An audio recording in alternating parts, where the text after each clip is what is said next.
सूरज ढल गया तो मियाँ साहब ने क्या खूब किया। डीगर टली ते शाम ने पईया पंछी घरां आए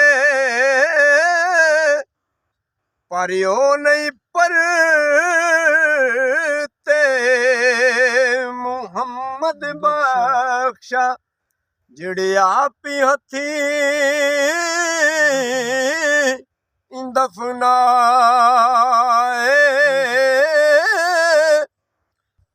तो मियाँ साहब कहते ने कि मौत टाइम नहीं वेखदी। काले वाल मुसाफिर होए चिट्टे अंडेरा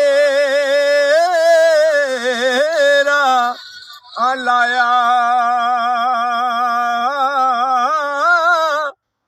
अखां खोल मुहम्मद बख्शा ते मौत सनेड़ा आया।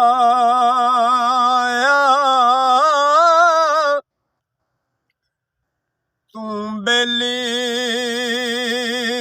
ते सारा जग बेली अणबेली बेली सजना बाज मुहम्मद बख्शा सुंजी पई हवेली।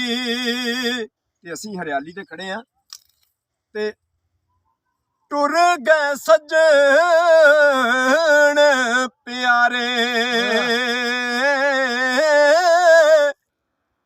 छड़ के हरियाली ते सजना बाज ओ सैफ मियां खेत भी नजरिया खाली।